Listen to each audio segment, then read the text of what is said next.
संसार में रोज लाखों लोग जन्म लेते हैं, जीते हैं, मरते हैं, सब अपने अपने सपने सजोते हैं। कोई सोचता है वो आलीशान महल बनाएगा, कोई सोचता है वो लग्जरी गाड़ियों में हवाई जहाज में घूमेगा, कोई सोचता है वो बड़े पद का मालिक बनेगा, कोई सोचता है वो बहुत अमीर बनेगा, कोई बहुत ज्यादा शोहरत कमाना चाहता है, बहुत बड़ा नेम और फेम कमाना चाहता है। ऐसे बड़े सपने देखना और उनको साकार करना उतना ही चुनौतीपूर्ण होता है।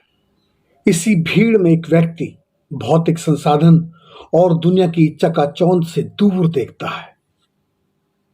वो देखता है अपने आसपास के जीवन को और दूर उन लोगों के जीवन को जहां वो कभी जीवन में जा भी नहीं सकता, लेकिन उनकी तकलीफों को दूर करना चाहता है।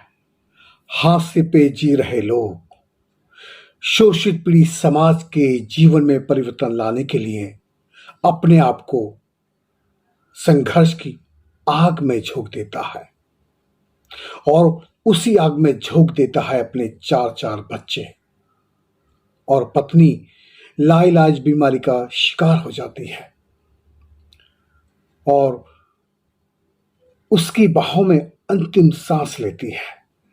त्याग की पराकाष्ठा से गुजरा ये व्यक्ति अपमान की भट्टी में तपता है और संसार का सर्वश्रेष्ठ शिक्षाविद व्यक्ति बनता है।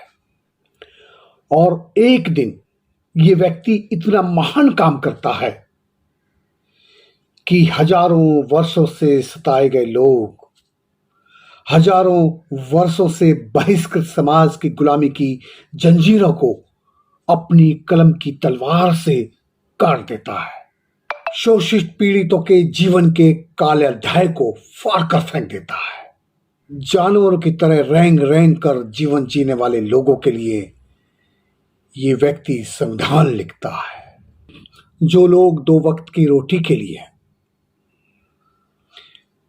लोगों की झूठन खाने के लिए जमींदारों के पैरों तले रौंदे जाते थे, जो लोग रोटी के दो निवालों के लिए अपने मालिक का मल, उसकी टट्टी सर पर ढोने के लिए मजबूर थे, उनके लिए ये व्यक्ति राष्ट्र का निर्माण करने का अवसर देता है।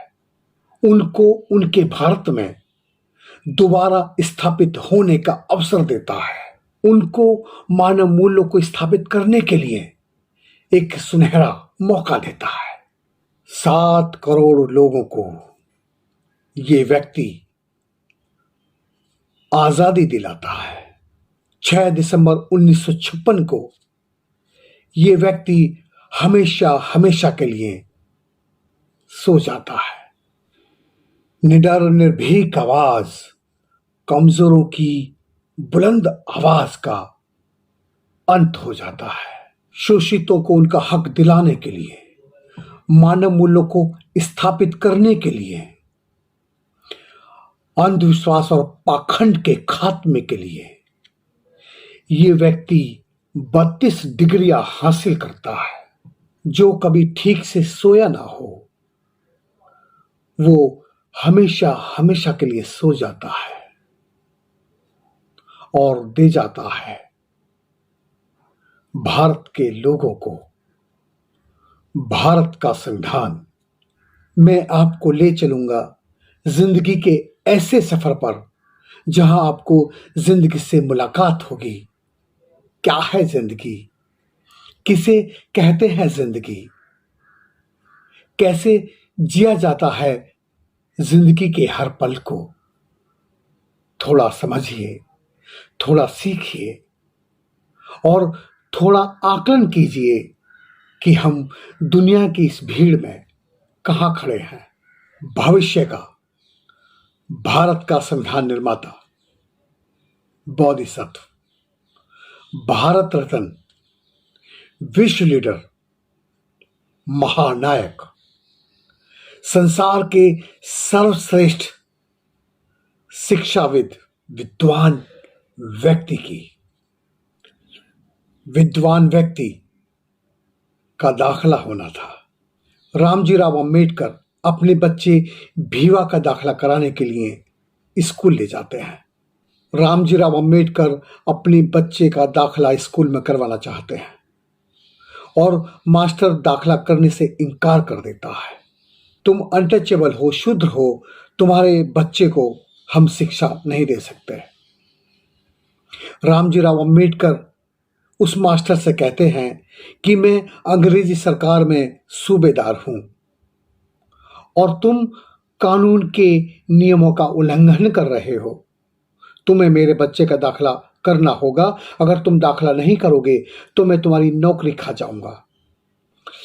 अपनी नौकरी के डर से वो बालक भीवा का दाखला तो कर लेता है, साथ में बहुत सारी शर्तों का एक पर्चा थमा देता है। रामजी राव अंबेडकर घर आ जाते हैं। भीमाबाई पूछती है कि मेरे बच्चे का दाखला हो गया। वो कहते हैं हाँ, दाखला तो हो गया। वो बड़ी खुश होती है, लड्डू का थाल उठाकर बाहर बांटने जाना चाहती है। रामजी राव अंबेडकर बोलते हैं रुको, बच्चे का दाखला तो हो गया है, लेकिन साथ में बहुत सारी शर्तें लगा दी गई हैं हमारे बच्चे पर। भीमाबाई, हमारे बच्चे को स्कूल में बहुत अपमानित होना पड़ेगा। मास्टर ने कहा है कि सारे बच्चे स्कूल के फर्श पर बैठेंगे, लेकिन तुम्हारा बच्चा खुद घर से बोरी की टाट लेकर आएगा, उस पर बैठेगा। लेकिन सभी बच्चों के साथ नहीं बैठेगा। क्लास के बच्चे जहां चप्पल उतारते हैं उसके पीछे बैठेगा। मैं सवाल सबसे पूछूंगा, सब जवाब दे सकते हैं, लेकिन तुम्हारा बच्चा जबान बंद रखेगा। शामपट के पास आकर क्लास का हर बच्चा सवाल हल कर सकता है, लेकिन तुम्हारा बच्चा हल नहीं करेगा। और पानी पीने के लिए अगर स्कूल में चपरासी फ्री होगा तो स्कूल का चपरासी ही उसे पानी पिलाएगा। स्कूल का कोई बच्चा, कोई मास्टर उसको पानी नहीं पिलाएगा। इतनी सारी शर्तें नन्हे मासूम बच्चे पे लगा दी गई। ये बात भीमाबाई सुनकर व्याकुल हो गई और उसका दर्द से कलेजा फट गया। भीमाबाई व्याकुल हो गई, उसका कलेजा दर्द से भर गया, आंखों से आंसू का सैलाब फूटने लगा और वो फूट फूट कर रोने लगी। अपने बच्चे को गले से लगा लिया, उसके सर पर हाथ फेरने लगी। अपने बच्चे को कलेजे से लगा लिया और फूट फूट कर रोने लगी, उसके सिर पर हाथ फेरने लगी और कहने लगी, कैसे हैं लोग जो जानवरों से तो प्यार करते हैं और इंसान से नफरत करते हैं। कैसे सामाजिक ढांचे से बनी थी ये इंसानी इमारत। एक इंसान दूसरे इंसान से इतनी नफरत कैसे कर सकता है। कितनी क्रूरता से भरा है ये तथाकथित हिंदू सनातनी धर्म। सत्य के नाम पर पाखंड, अंधविश्वास का पुलिंदा। कितना विभत्स, कितना डरावना, कितना घिनौना है। बालक भीम को उस छोटी सी उम्र में सामाजिक व्यवस्था को समझना बहुत मुश्किल था। यकीनन अनगिनत सवाल उठ रहे होंगे मन में, लेकिन सारे सवालों का जवाब इस बच्चे को खुद ही तलाशना था। मासूम भीम बालक का बचपन अछूतपन से रूबरू हो रहा था, पग पग पर अपमानित हो रहा था, अछूतपन के दंश को झेल रहा था। स्कूल जाने के लिए बाल कटवाने थे। नाई ने बाल काटने से इनकार कर दिया और कहा, हमारे इतने बुरे दिन आ गए हैं कि हम एक अछूत के बाल काटेंगे। तांगे वाले ने तांगे में बिठाने से इनकार कर दिया। स्कूल क्लास के बच्चों ने साथ बिठाने, साथ खेलने से मना कर दिया। बहुत प्यासा था बालक भीम, प्यास लग रही थी। सामने पानी का घड़ा रखा था, लेकिन उस घड़े को छूने तक नहीं दिया। शाम पट पर सवाल हल करने के लिए क्लास के बच्चों ने विरोध कर दिया। बालक भीम इस अछूतपन से तंग आ चुका था। अपमान की घूंट पी पी कर बालक भीम अपनी पढ़ाई पर ध्यान देता रहा। मास्टर पढ़ाता था क्लास के सभी बच्चों को। उनमें कोई पढ़ता कोई नहीं पढ़ता, लेकिन बालक भीम जरूर पढ़ता।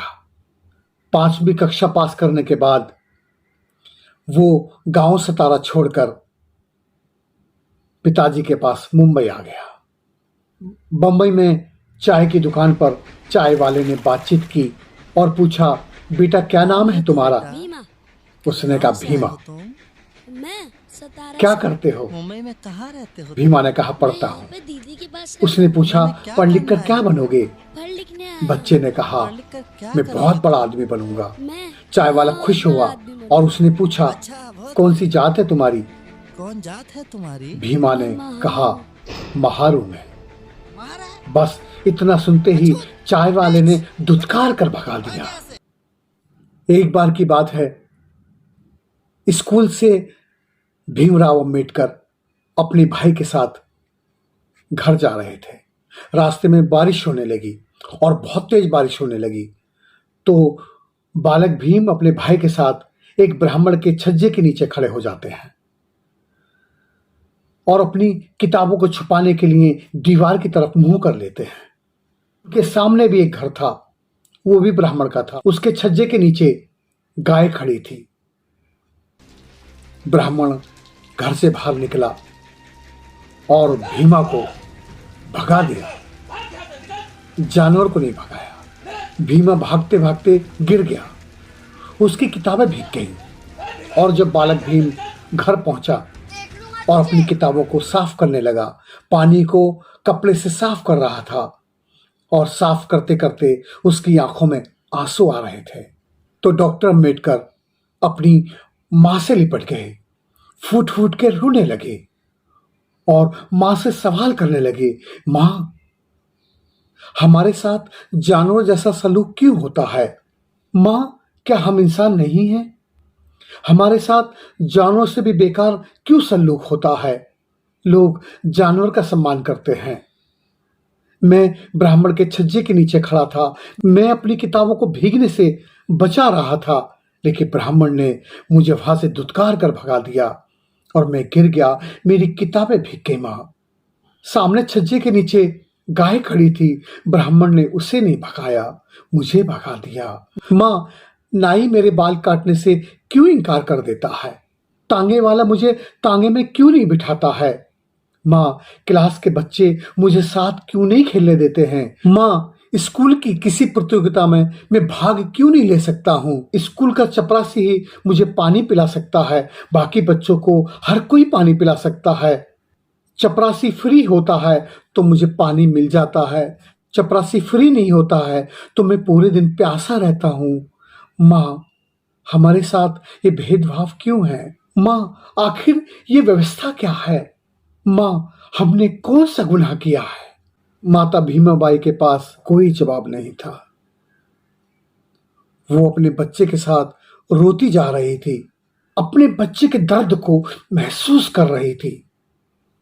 भीमाबाई ने कहा, बेटा, मैं ये तो नहीं जानती ये सामाजिक व्यवस्था ऐसी क्यों है, हमसे लोग नफरत क्यों करते हैं, आखिर हमारे साथ जानवरों से भी बेकार सलूक क्यों करते हैं? मुझे इस सब का तो पता नहीं है। किसने बनाई ये सामाजिक व्यवस्था? किसने बनाया इंसान को ऊंच और नीच?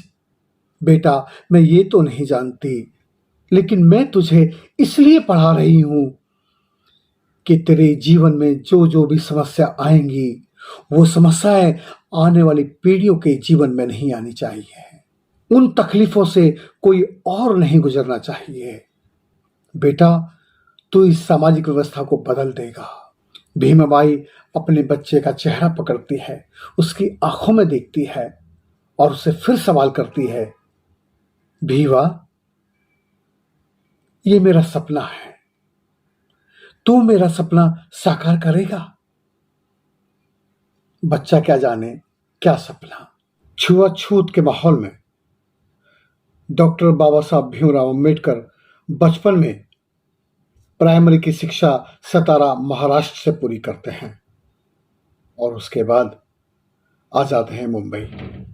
मुंबई में आने के बाद बाबा साहब अम्बेडकर एल्फिंस्टन स्कूल में दाखिला लेते हैं। एक बार की बात है, वो अपने पिताजी के पास गोरेगांव जा रहे थे मिलने के लिए। उनके साथ उनका भाई भी था, बालाराव अम्बेडकर। गोरेगांव स्टेशन से पिताजी दूर रहते थे। गोरेगांव स्टेशन तक तो वो ट्रेन में बैठकर पहुंचते हैं और ट्रेन से उतरकर जब वो तांगे में बैठना चाहते हैं, लेकिन तांगे वाला उनकी बरादरी पूछने के बाद उनको तांगे में बैठने से इनकार कर देता है। तो डॉक्टर अम्बेडकर अधिक पैसे देने का उसे लालच देते हैं। तांगे वाला एक शर्त पर उन्हें बैठाने के लिए तैयार हो जाता है कि तांगा आप खुद हाँकोगे, मैं तुम्हारे साथ नहीं बैठूंगा, मैं तांगे के साथ पैदल पैदल चलूंगा। हमें सुनने में खुद कितना अमानवीय लगता है, लेकिन अम्बेडकर ये सब झेल रहे थे। बाबा साहब के जीवन में न जाने कितनी घटनाएं ऐसी घटी होंगी जिनका कहीं जिक्र भी नहीं है। खुद बाबा साहब कहते हैं, मैं शोषित पीड़ितों को न्याय दिलाने के लिए इतना दृढ़ संकल्पित रहा कि मैं अपनी खुद की डायरी भी नहीं बना सका। अगर डॉक्टर बाबा साहब अम्बेडकर अपनी डायरी बना पाते, कितनी ऐसी घटनाएं उनके साथ घटी होंगी जिनके बारे में हम सोच भी नहीं सकते। इधर दूसरी तरफ महाराष्ट्र के रत्नागिरी वणद गांव में भिकू धोत्रे और रकमाबाई का परिवार था। इनके 4 बच्चे थे, बड़ी बेटी रकमा और उससे छोटी रमाबाई, गौरा और शंकर। बड़ी गरीबी में जीवन जी रहे थे। भिकू धोत्रे बंदरगाह पर मछली ढोने का काम करता था। गरीबी में 4 बच्चों को पालना बड़ा मुश्किल था। ऐसे में रकमा की शादी कर देते हैं। बड़ी बेटी रकमा की शादी करने के बाद भिकू धोत्रे की पत्नी रकमाबाई ये संसार छोड़ जाती है। 3 बच्चों का बोझ भिकू धोत्रे पे आ जाता है। अब भिकू धोत्रे खुद बीमार था। भिकू धोत्रे को टीबी की बीमारी थी। एक दिन काम से आते वक्त भिकू धोत्रे को खून की उल्टी होती है और वो भी ये संसार छोड़ जाता है। ये तीनों बच्चे रमाबाई, गौरा, शंकर अनाथ हो जाते हैं। इन तीनों अनाथ बच्चों को इनका मामा अपने साथ मुंबई ले आता है और मुंबई में एक बाजार में रमाबाई को रामजीराव अम्बेडकर देख लेते हैं। देखते ही उससे प्रभावित हो जाते हैं और मन ही मन में ये संकल्प कर लेते हैं कि ये बेटी तो मेरे घर आनी चाहिए। समय का इंतजार ना करते हुए रमाबाई के मामा के घर अगले दिन पहुंच जाते हैं और अपनी बेटी भीवा से शादी कराने का प्रस्ताव रख देते हैं। रमाबाई के मामा रामजीराव अम्बेडकर से परिचित थे। जमीन आसमान का अंतर था। कहाँ वो अंग्रेजी सरकार में सूबेदार और उनका बेटा इतना होनहार जो पूरे भारत में शोषित पीड़ित समाज में पहला बच्चा जो मैट्रिक में पढ़ रहा था। अनाथ हुई बच्ची रमाबाई से शादी का प्रस्ताव वो सोच भी नहीं सकता था। वो हाथ जोड़ के कहने लगे, साहब आपका बेटा तो हमारे समाज में बहुत होनहार है, आपके बेटे को तो कोई पढ़ी लिखी बच्ची लेकर आइए। मैं नगर पालिका में एक छोटा सा 4th क्लास का कर्मचारी हूं, मेरे पास देने के लिए कुछ नहीं है। मैं जैसे तैसे इन बच्चों को खाना दे पा रहा हूं। ये बच्चे तो अनाथ हैं। इतनी बात सुनने के बाद रामजीराव अम्बेडकर का मन भर आया और वो हाथ जोड़कर निवेदन करने लगे, फिर तो ये बच्ची मुझे जरूर दे दीजिए।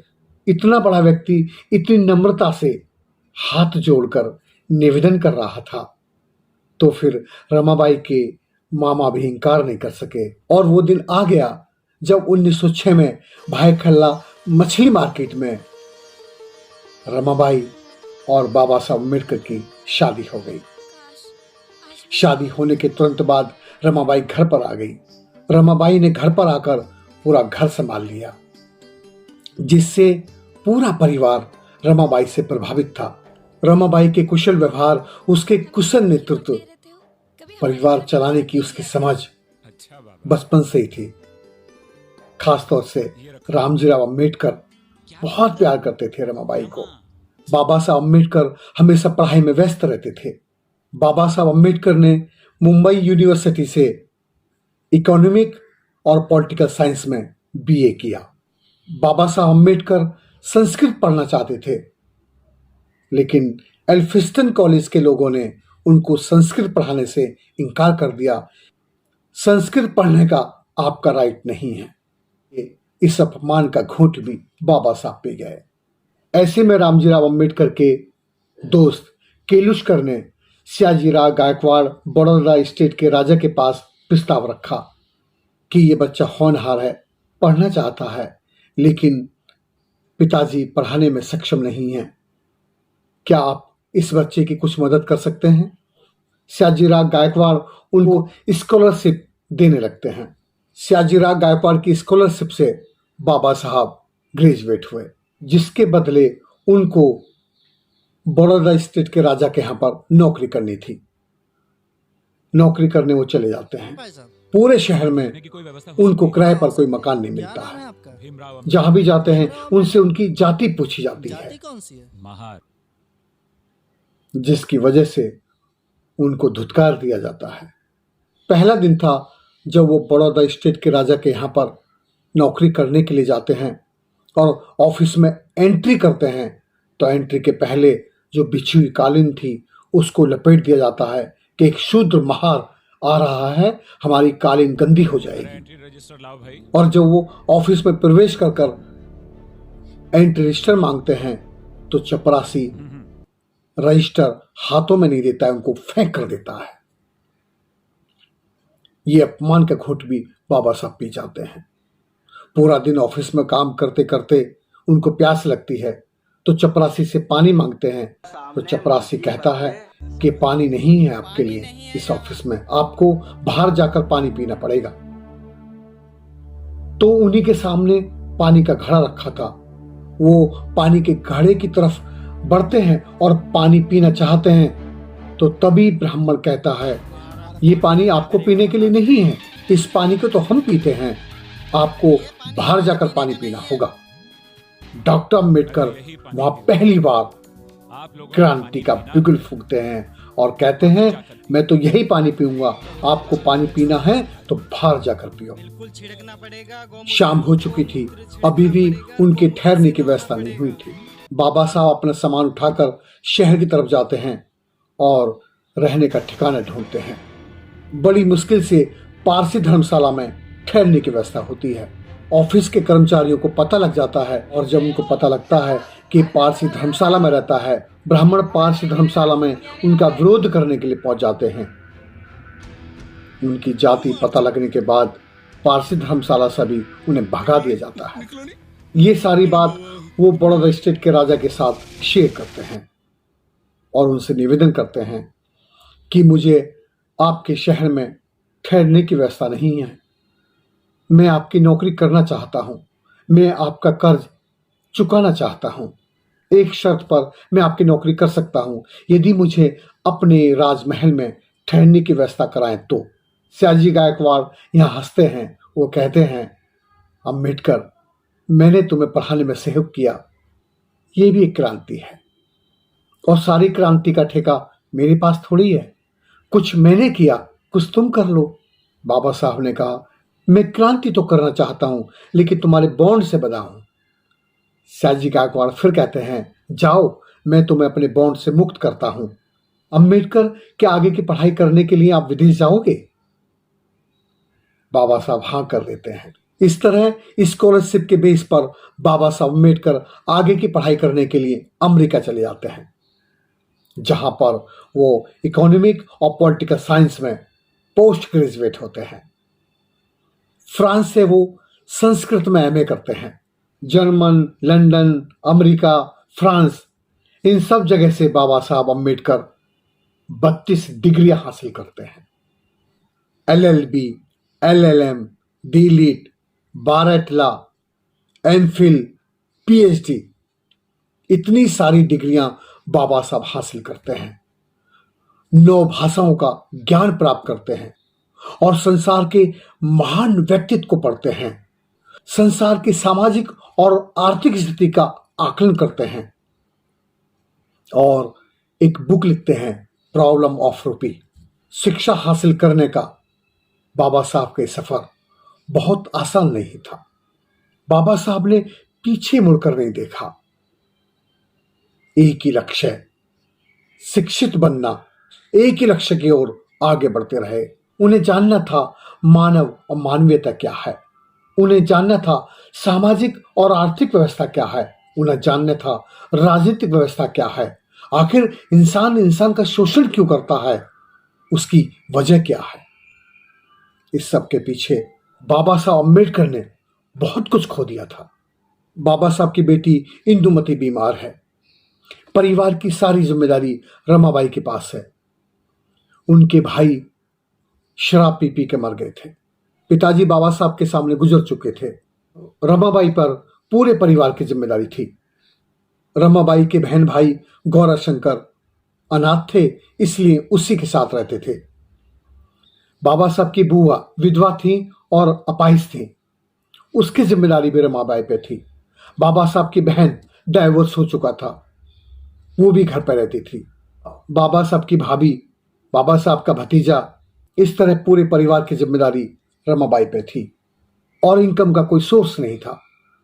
ऐसे में रमाबाई दादर से वर्ली तक पैदल जाती, पूरे रास्ते से गोबर चुगती, उनके उपले बनाती और रेलवे ट्रैक पर जाकर वो कोयला चुगती, उपले और कोयला बाजार में बेचती और जैसे तैसे परिवार को 2 वक्त की रोटी मिलती। ऐसे में कई बार अक्सर ऐसा होता कि रमाबाई को भूखे सोना पड़ता था। ऐसी विकट परिस्थिति में बड़ी बेटी इंदुमती बीमार पड़ जाती है। इलाज के लिए पैसे नहीं हैं और उसी से में बाबा साहब का खत आता है और वो परिवार की राजी खुशी लेते हैं। तो इंदुमती के बारे में भी पूछते हैं कि कैसी है मेरी बेटी इंदुमती। इंदुमती के इलाज के लिए पैसे नहीं हैं तो रमाबाई लेटर में लिखती है कि तुम्हारी बेटी हस्त पुस्त है, तंदुरुस्त है, उसकी आप चिंता मत करना, अपनी पूरी पढ़ाई करने के बाद ही लौटना, और अपनी तकलीफों को छुपा लेती है। सब अच्छा अच्छा लिखकर भेज देती है। लेकिन ठीक उसके बाद इंदुमती इलाज के अभाव में मर जाती है।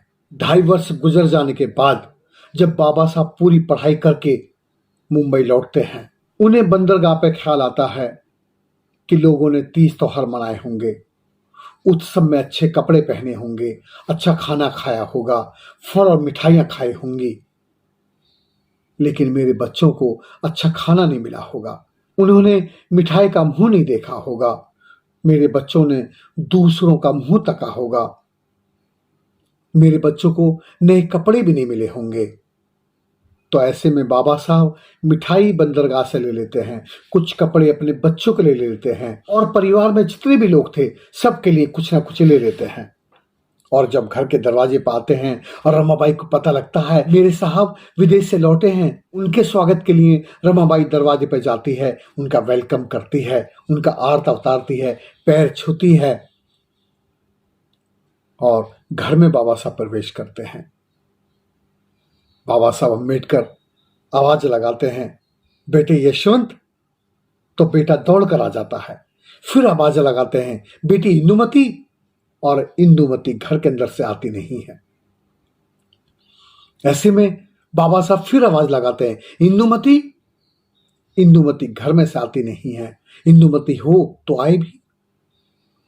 फिर बाबा साहब घर में घुस जाते हैं, सोचते हैं शायद घर में छुप गई होगी। घर के चारों कोनों में ढूंढते हैं, वहां इंदुमती नहीं थी। दरवाजा हटा के देखते हैं, दरवाजे के पीछे भी इंदुमती नहीं थी। पर्दा हटा के देखते हैं, उन्हें लगा शायद पर्दे के पीछे छुप रही होगी, वहां भी इंदुमती नहीं थी। बाबा साहब चारपाई के नीचे झांक कर देखते हैं, वहां भी इंदुमती नहीं थी। तो फिर बाहर निकलते हैं, रमा से पूछते हैं, कहाँ है मेरी इंदुमती। तूने मेरी इंदुमती को कहां छुपा दिया है? बता रमा। इतना पूछने पर रमाबाई की आंखों में आंसू आ जाते हैं। बाबा साहब पूछते हैं, क्या हुआ है रमा? बता। मेरे बाद में क्या हुआ रमा? बता। कहां है मेरी इंदुमती? रमाबाई कहती है, तुम्हारी पढ़ाई की भेंट चढ़ गई।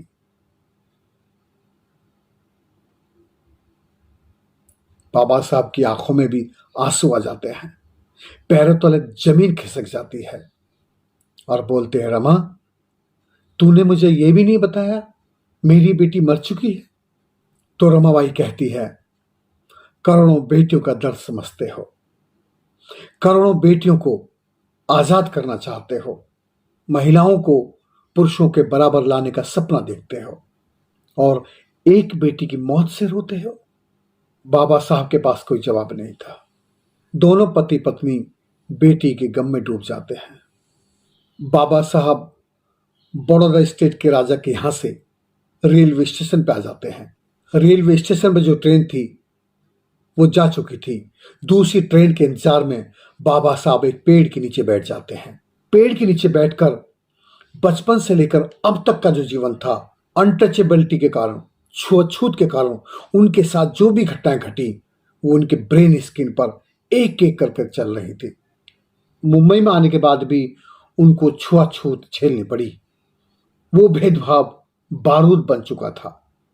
बाबा साहब यहां पर संकल्प करते हैं, यदि मैं शोषित पीड़ितों को हक नहीं दिला पाया तो फिर मैं गोली मारकर स्वयं की हत्या कर लूंगा। एक समय था, बाबा साहब विदेश से लौटते हैं 12 ला करके। रमाबाई बहुत खुश होती है, साहब आ गए हैं, अब तो परिवार की जिम्मेदारी संभाल लेंगे। उन्हें कहीं पर भी प्रैक्टिस करने के लिए कलेक्ट्रेट में जगह नहीं मिलती है। कलेक्ट्रेट में बैठे वकील उनका मजाक उड़ाते हैं, उनसे कहते हैं, तुम्हें यहां बैठने के लिए स्थान नहीं मिलेगा, तुम्हें अगर बैठना है तो कलेक्ट्रेट के बाहर बैठिए। उन्होंने बाबा साहब का मजाक बनाया था। इस मजाक में भी बाबा साहब ने अपना अपमान नहीं देखा, उन्होंने अवसर देखा और कलेक्ट्रेट के बाहर उन्होंने अपना बिस्तर लगा लिया। बाबा साहब रोज कलेक्ट्रेट जाते, उन्हें कोई केस नहीं मिलता, खाली हाथ आ जाते। अगर कोई केस भी मिलता, वो केस मिलता जिन गरीबों का केस लड़ने से वकील इनकार कर देते थे या फिर बहुत जटिल केस उनको मिलते थे। रमाबाई रोज इंतजार करती कि आज गए हैं, आज तो अपने बच्चों के लिए शायद कुछ अच्छा लेकर आएंगे, आज तो शायद घर के लिए सब्जी लेकर आएंगे। लेकिन बाबा साहब रोज खाली हाथ पहुंच जाते थे। एक दिन रमा बाबा साहब पर गुस्से हो गई। उन्होंने कहा, जितने भी वकील हैं मैं उनको देखती हूं, वो अपने परिवार को अच्छी तरह से पाल रहे हैं, वो परिवार की जिम्मेदारी बहुत अच्छी तरह से उठा रहे हैं, अपने बच्चों को अच्छा खिलाते हैं, अच्छा पहनाते हैं, अच्छा रखते हैं। तुम कैसे वकील हो जो अपने बच्चों के लिए कुछ नहीं लेकर आते, खाली हाथ आ जाते हो? क्या तुम्हें कलेक्ट्रेट में काम नहीं मिलता? क्या तुम्हें कोई केस नहीं मिलता? बाबा साहब की आंखों में आंसू आ जाते हैं। वो कहते हैं, रमा दुनिया से सताए हुए लोग मेरे पास आते हैं, या वो लोग मेरे पास आते हैं जो बहुत गरीब होते हैं, जो 2 वक्त की रोटी नहीं जुटा पाते। अब मैं उनसे फीस कैसे मांग लूं? कलेक्ट्रेट में एक सेठ का मुकदमा चल रहा था और सेठ के बच्चे को फांसी हो चुकी थी। सेठ अपने बच्चे को बचाना चाहता था क्योंकि इकलौता वारिस था। ऐसे में वो सारे वकीलों के पास गया, जो बड़े से बड़े वकील थे, सबके पास में गया और हाथ जोड़कर निवेदन किया, मेरे बच्चे को बचा लीजिए, जितना पैसा चाहिए मैं उतना पैसा देने को तैयार हूं। लेकिन कोई भी उसका केस थामने को तैयार नहीं था क्योंकि फांसी की सजा हो चुकी थी।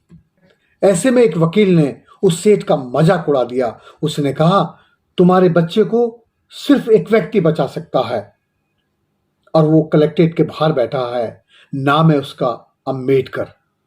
वो सेठ बाबा साहब को खोजते हुए कलेक्ट्रेट के बाहर आ गया और बाबा साहब के आगे हाथ जोड़ के गिड़गिड़ाने लगा, कहने लगा, साहब मेरे बच्चे को फांसी की सजा हो चुकी है।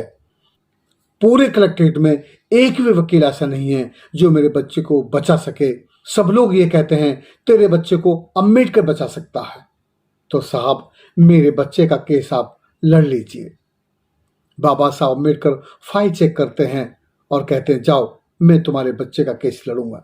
बाबा साहब अम्बेडकर अगली अदालत में याचिका दायर करते हैं और तारीख पड़ती है। पहली तारीख पर जज फांसी लिख देता है। बाबा साहब चुप रहते हैं, कुछ नहीं बोल पाते हैं। सेठ गिड़गिड़ाता है, कहता है साहब कुछ बोलिए, आप कुछ बोल क्यों नहीं रहे? आप मेरे वकील हैं, मेरे बच्चे को बचाने के लिए आपने केस लिया है और जज साहब ने फांसी लिख दी है, आप अपना पक्ष रखिए। बाबा साहब वहां भी चुप रहते हैं। बाबा साहब के पैरों में वो आदमी लौट जाता है, गिड़गिड़ाता है, रोता है, फिर भी बाबा साहब चुप रहते हैं और फांसी का दिन मुकर्रर हो जाता है। फांसी के दिन बाबा साहब वहां पहुंचते हैं, सेठ भी पहुंचता है। जैसे ही सेठ के बच्चे को फांसी पे हैंग किया जाता है, बाबा साहब वहीं पे रोक देते हैं, रुकिए, और जज की तरफ देखते हैं। आपने फांसी लगाने का हुक्म दिया था, फांसी लग चुकी है, आपने मरने तक फांसी की सजा नहीं सुनाई थी, आपने फांसी की सजा सुनाई थी। इस पर तुरंत उसकी फांसी खोल दी जाती है और सेठ का बच्चा बच जाता है। उसके बाद से भारत की अदालतें जब फांसी की सजा सुनाती हैं तो कहती हैं कि मरने तक फांसी दी जानी चाहिए। इसी समय बाबा साहब अम्बेडकर को गोलमेज परिषद के लिए बुलावा आता है।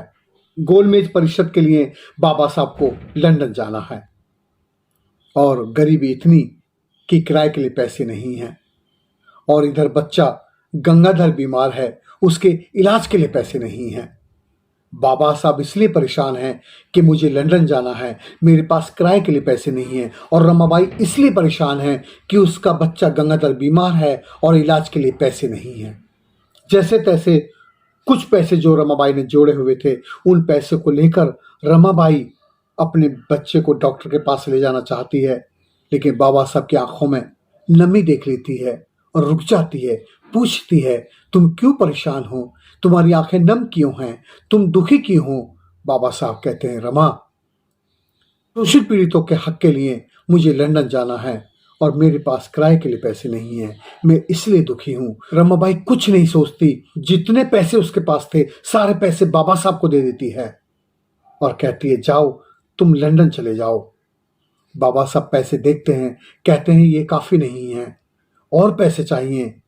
तो अपने बच्चे को बुखार में छोड़कर रमाबाई अपने समाज के लोगों के पास जाती है, दर दर जाकर भीख मांगती है कि तुम्हारी आजादी के लिए बाबा साहब लंदन जाना चाहते हैं, लेकिन किराए के लिए पैसे कम हैं, कुछ पैसे दे दीजिए।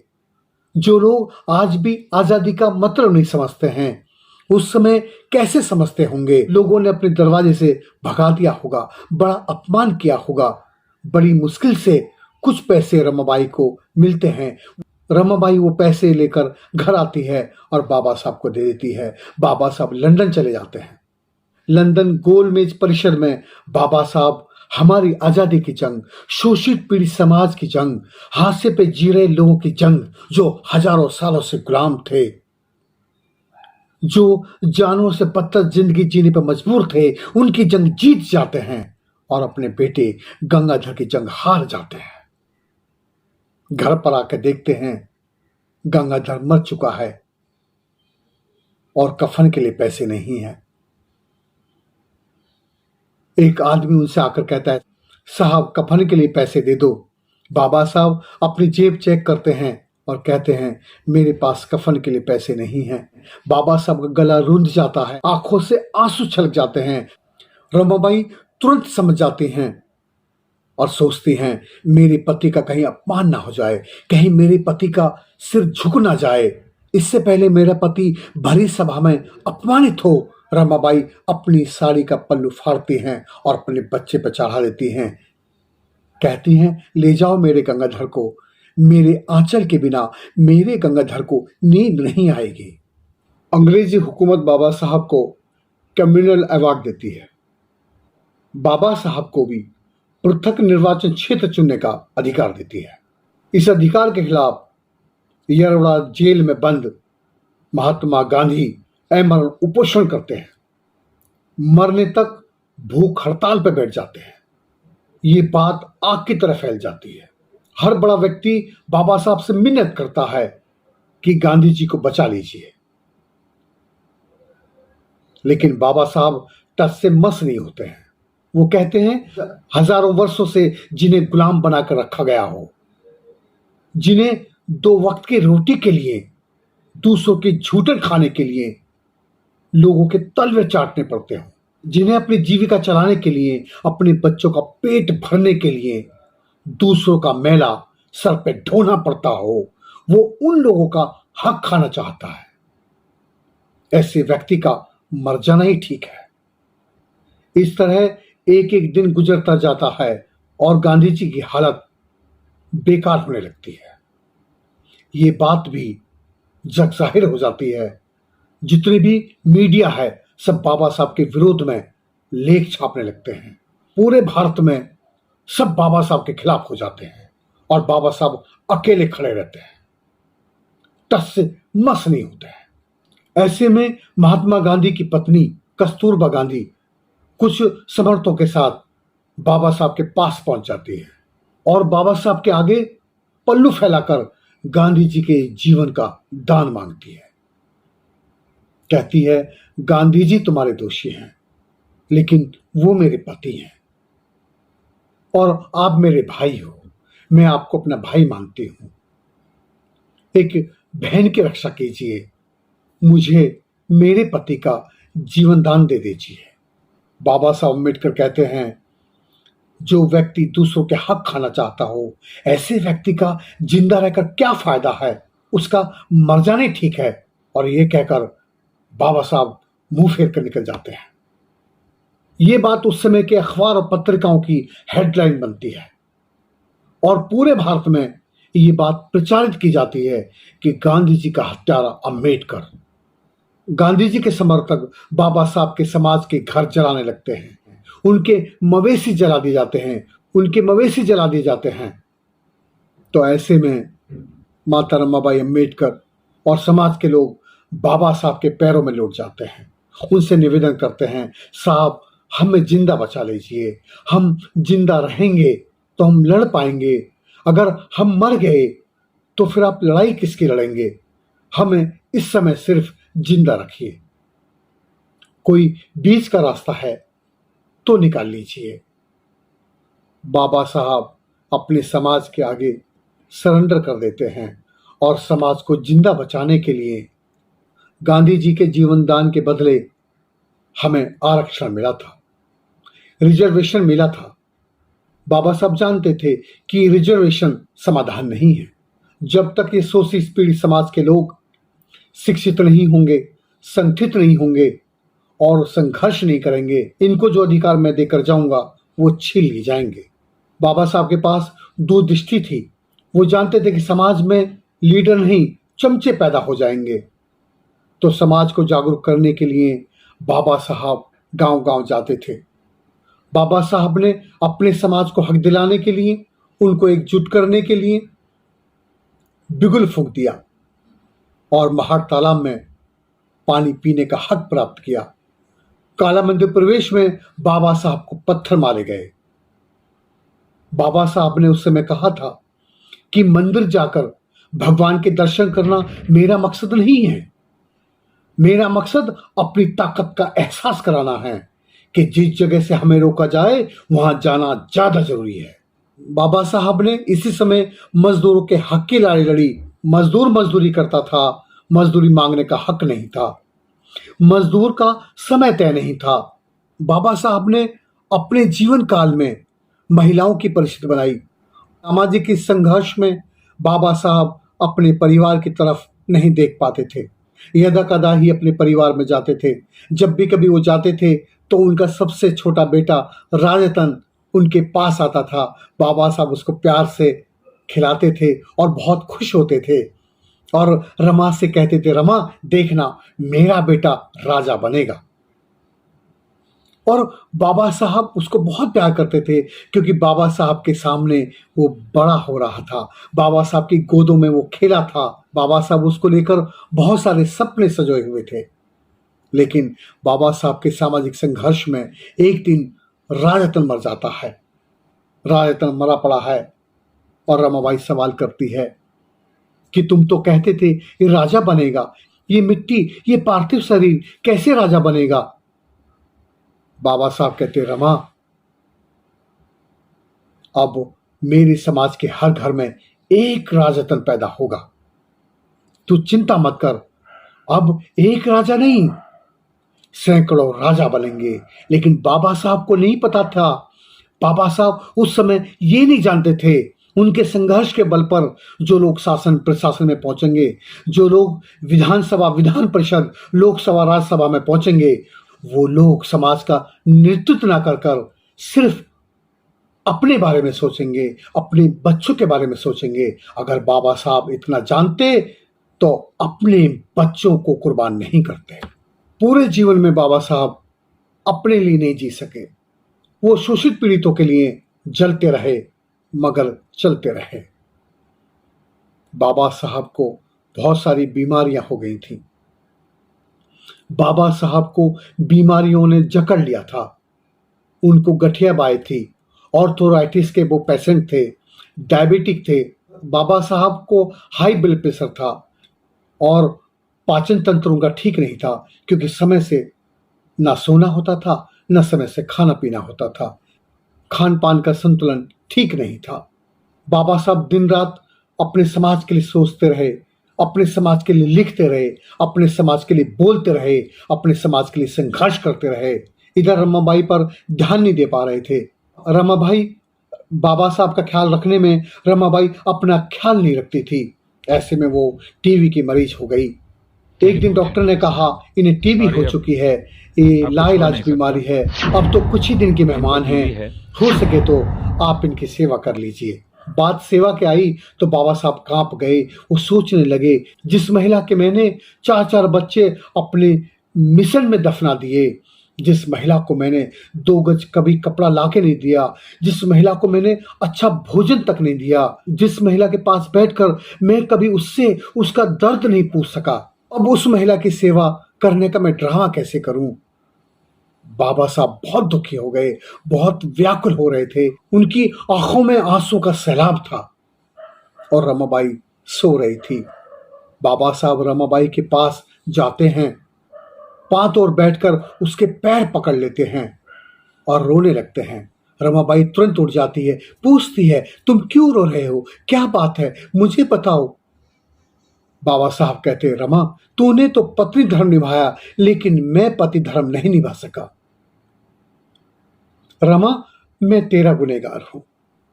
रमा, तुझे जो रोग हुआ है उसके भारत में बहुत डॉक्टर हैं।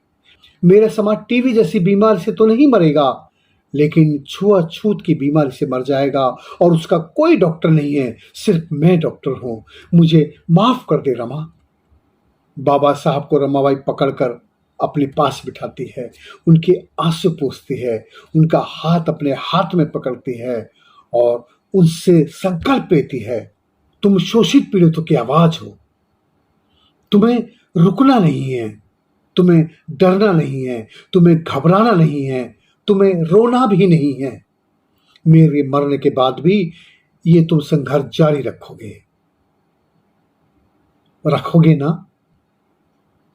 बाबा साहब हाँ में सिर झुकाते हैं और रमाबाई का सांस फूलने लगती है।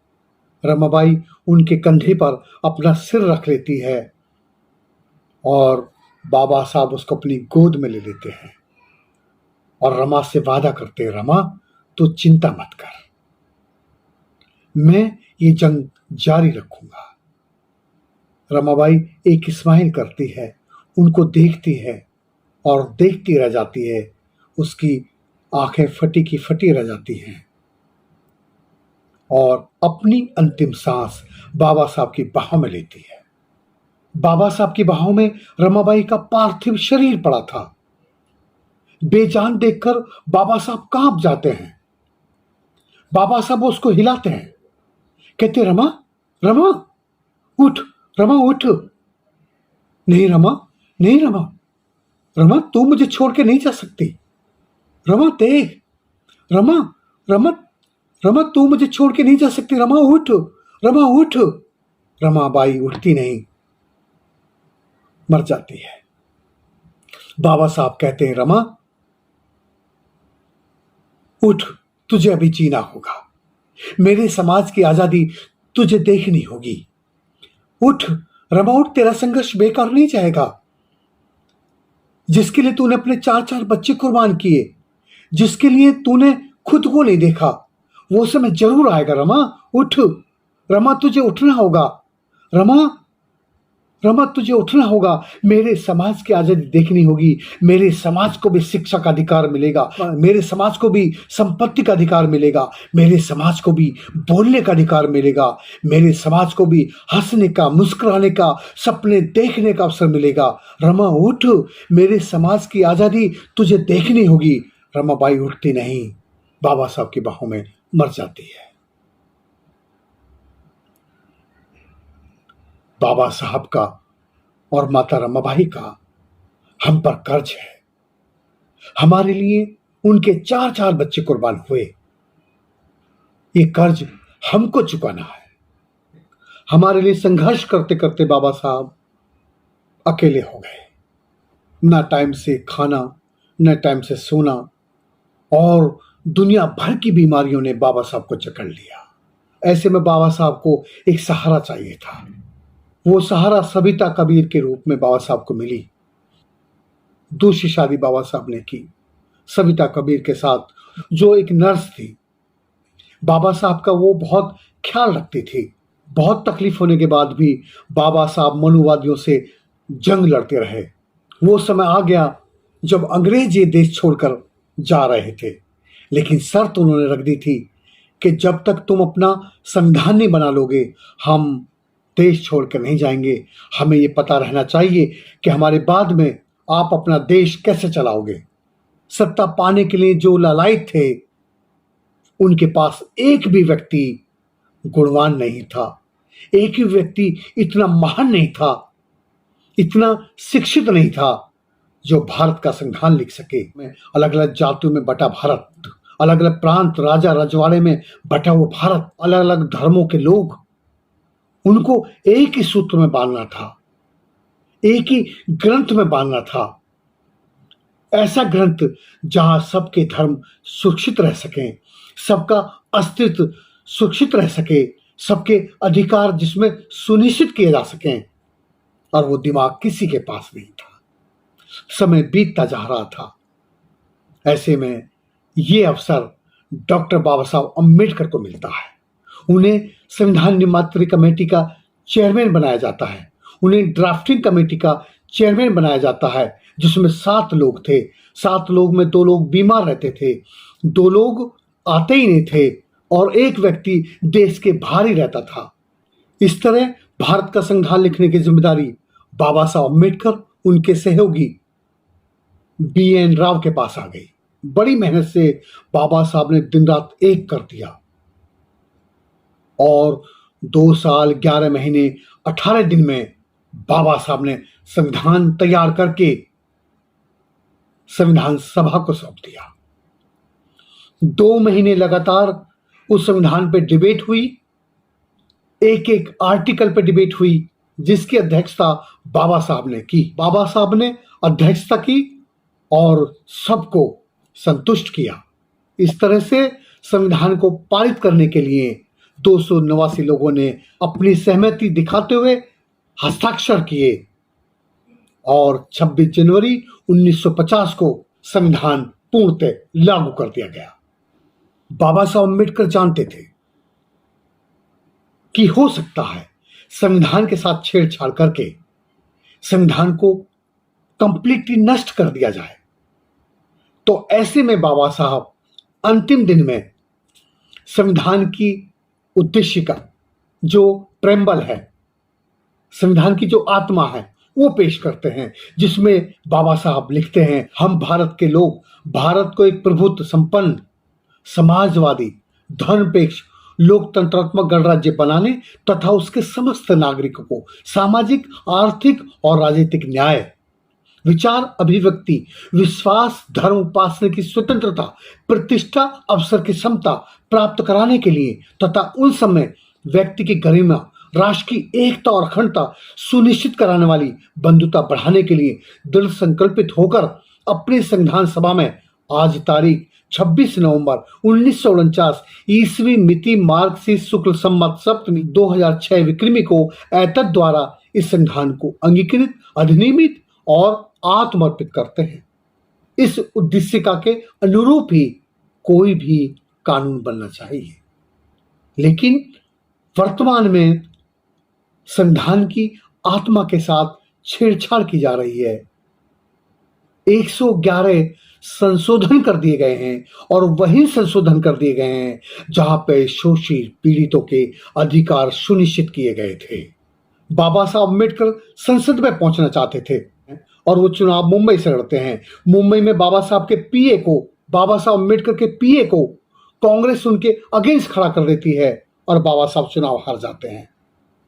ऐसे में मुस्लिम लीग पार्टी के लोग अपने व्यक्ति से इस्तीफा दिलवाते हैं और जैसे खुलना, जो आज की तारीख में बांग्लादेश में है, वहां से चुनाव लड़वाते हैं। वहां के सामाजिक क्रांतिकारी गुरुचरण और शिवचरण बाबा साहब को जिताते हैं। कांग्रेसियों का षड्यंत्र देखिए, ब्राह्मणों का, मनुवादियों का षड्यंत्र देखिए, उन लोगों का जो हजारों सालों से शोषण कर रहे थे। उन्होंने रातों रात देश के टुकड़े कर दिए। गांधी जी नेहरू को प्रधानमंत्री बनाना चाहते थे। बाकी सारे नेता जिन्ना को प्रधानमंत्री देखना चाहते थे, लेकिन गांधी के हट के आगे किसी के एक ने चली। जिन्ना ने रिक्वेस्ट करके कहा कि आप मुझे 2.5 साल के लिए प्रधानमंत्री बना दीजिए, देश के टुकड़े होने से बच जाएंगे। अगर आप 2.5 साल के लिए प्रधानमंत्री नहीं बना सकते हैं तो कम से कम मुझे 6 महीने के लिए प्रधानमंत्री बना दीजिए, ताकि विरोध ना हो और देश के टुकड़े ना हो। लेकिन गांधी जी का नेहरू प्रेम देखिए, वो फिर भी नहीं माने। ऐसे में देश के टुकड़े पे रजामंदी होती है। बाबा साहब ने सदन में हिंदू कोड बिल पेश किया। इस हिंदू कोड बिल के जरिए बाबा साहब हिंदू धर्म में जितने भी रीति रिवाज थे, जितने भी ऐसे नियम थे, ऐसी परंपराएं थी जिनमें महिलाओं का शोषण हो रहा था, उसका कंप्लीटली एनकाउंटर करना चाहते थे।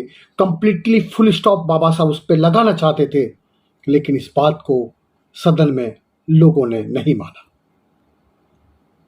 तो बाबा साहब ने ठीक उसी समय इस्तीफा दे दिया। जिस पद पर रहते हुए मैं महिलाओं की सुरक्षा नहीं कर सकता, जिस महिला से मैं जन्म लेता हूं, यदि मैं उस महिला के अधिकारों की रक्षा नहीं कर पाता हूं, तो इस पद पर रहने का मेरा कोई अर्थ नहीं है।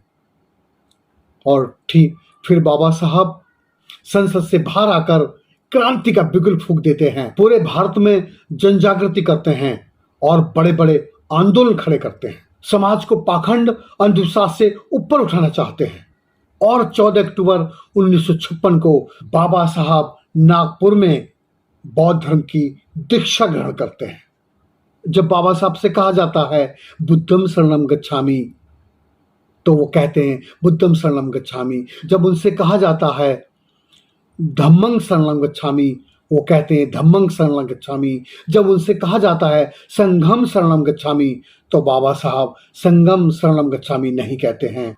वो कहते हैं मैं मौजूदा संघ की शरण में जाना पसंद नहीं करूंगा, क्योंकि बहुत सारी क्रूतियां उस समय के संघ में थी।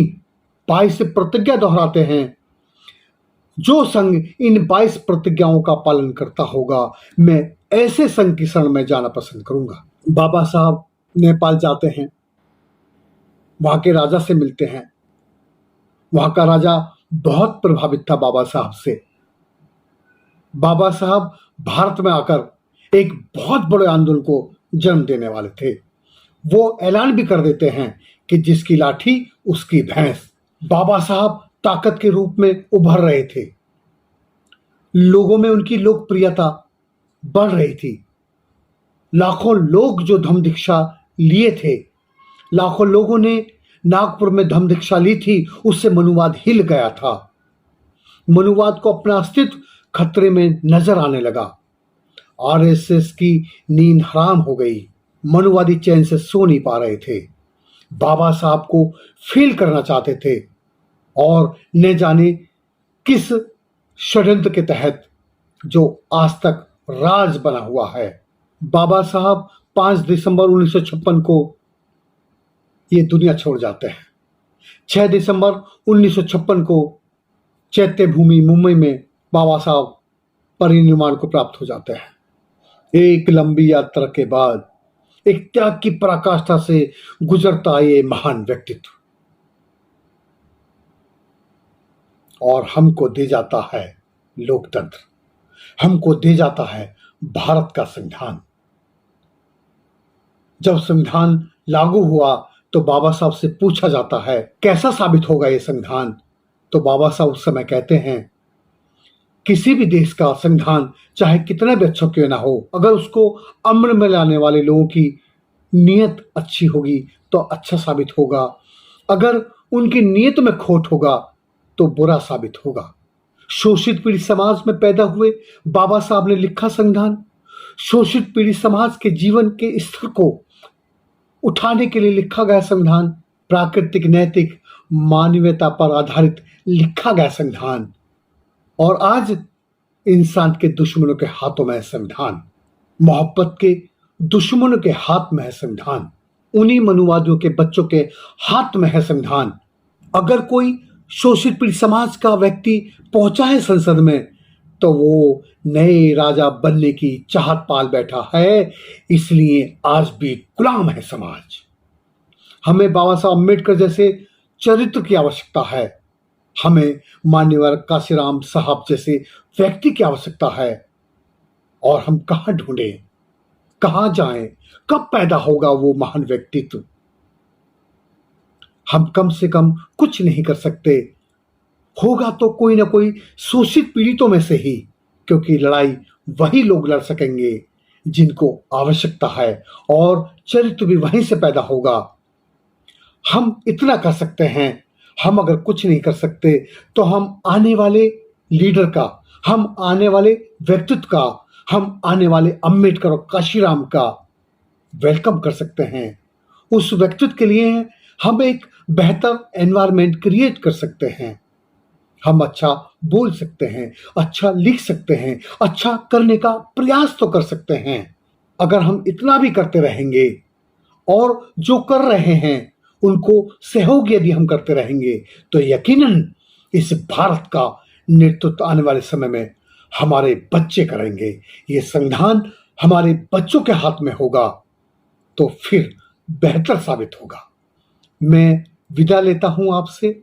मैं भरोसा करता हूं आपने मेरी बात को ध्यान से सुना होगा।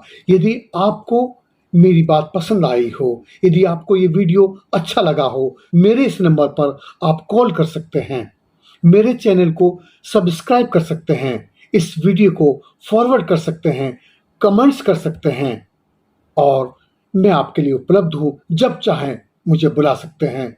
मैं देश और समाज के लिए, मानवता के लिए समर्पित उमेश शंकर सार्जन। आप देख रहे हैं ब्लू पैंथर। जय भीम, जय भारत, जय संविधान।